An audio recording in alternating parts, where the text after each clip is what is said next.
This radio show curates Japanese anime culture and economy. Toro Animation Soken.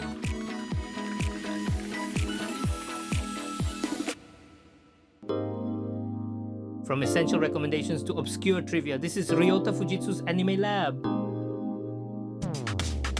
Welcome to Toro Animation Research Institute. During this segment, our resident researcher Ryota Fujitsu will randomly introduce historically significant anime works and present column-style discussions on anime-related topics. Mr. Fujitsu, the floor is yours. Yes, I'm Ryota Fujitsu, an anime critic. Since our guest today is director Naoko Yamada, I'd like to briefly introduce some key points about her works. Director Naoko Yamada has created various works including the K-On! Series, Tamako Market and its theatrical version Tamako Love Story, the film A Silent Voice, Liz and the Blue Bird, which could be positioned as a spin-off from Sound, Euphonium, and the Heike Story. Fundamentally, The Tale of the Heike is probably his most distinctive work, while his other films typically focus on delicate emotional portrayals within narrow, somewhat enclosed social circles. Yet she shows tremendous range, sometimes handling these stories comically, other times with great seriousness. She's the type of filmmaker who has the ability to zoom in and closely examine these small worlds. And when trying to understand director Yamada, we must not forget his crucial professional partners and key figures, screenwriter Reiko Yoshida and composer Kensuke Ushio. Speaking of Reiko Yoshida, she has consistently been the screenwriter for all his works since the K-On! Series. Both director Yamada and I have spoken with her several times, and we've discussed how he really wants to capture the essence of the characters that Miss Yoshida creates in his visual direction. In a sense, there's a deep trust there. What's interesting is that when Reiko Yoshida provides her work, it allows everyone to maintain a proper distance from the characters and the story. When I talk with director Yamada, he mentions wanting to respect the dignity of the characters and not be disrespectful when directing them.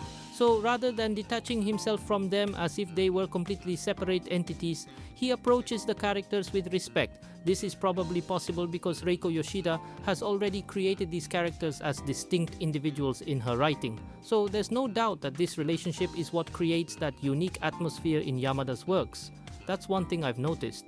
Another important person is Kensuke Ushio. I first teamed up with musician Ushio on A Silent Voice, and we've continued our collaboration through Liz and the Blue Bird, the Heike Story, and now The Colors Within. From what I understand about our process, we start by brainstorming together to establish keywords or themes. Then Ushio creates several musical pieces.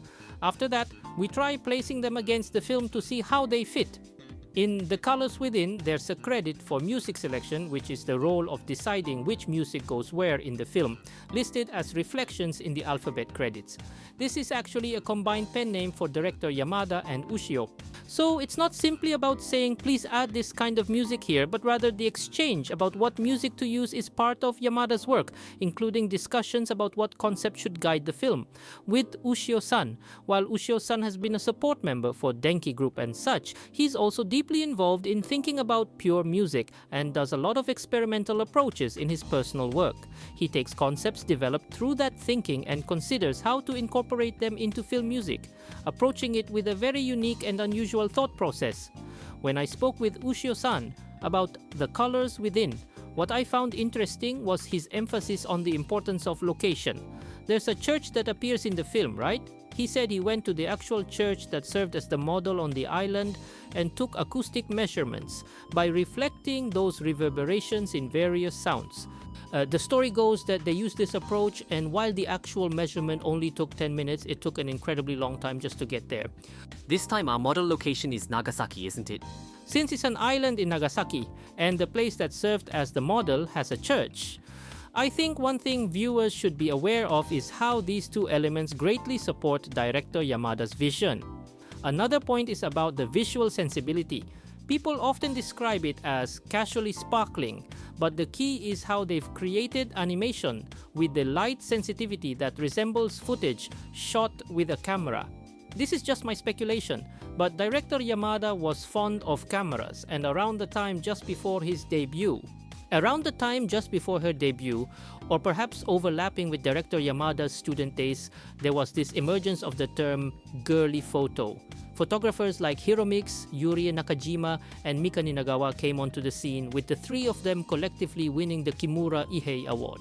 These female photographers gained attention for capturing very natural-feeling images. I think that style of photography was one influence. Then a little later, the toy camera boom arrived. People were using toy cameras with film. The key feature of toy cameras was their poor quality lenses, which produced chromatic aberration that wouldn't appear with better cameras. Chromatic aberration is when you take a photo and objects near the edges of the frame have rainbow-colored outlines that appear separated. By incorporating these elements, or perhaps the context of girly photos and this toy camera-like texture into animation, director Yamada actually enriches the expression.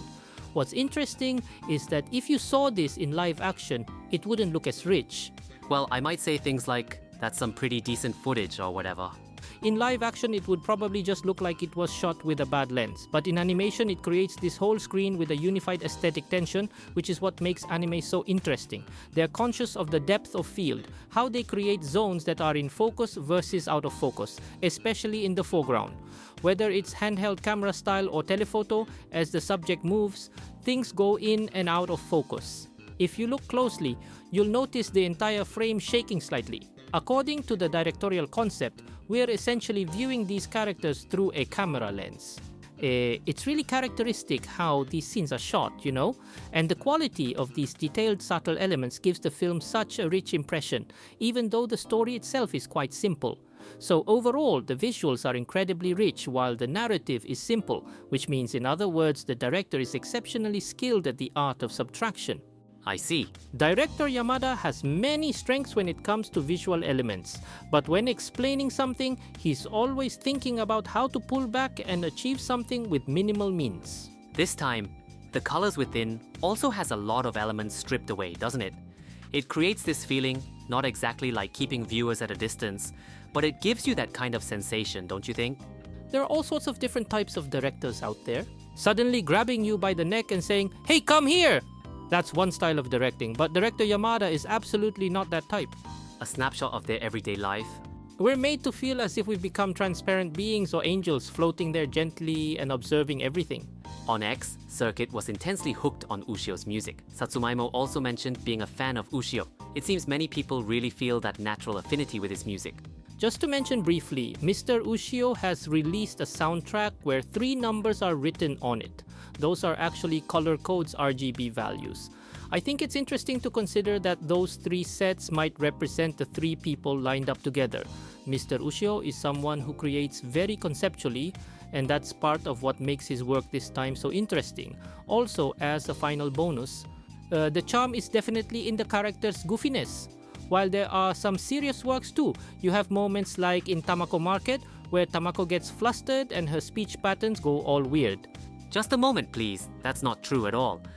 The way she acts all flustered after being confessed to by Mochizo in the love story is absolutely hilarious, isn't it?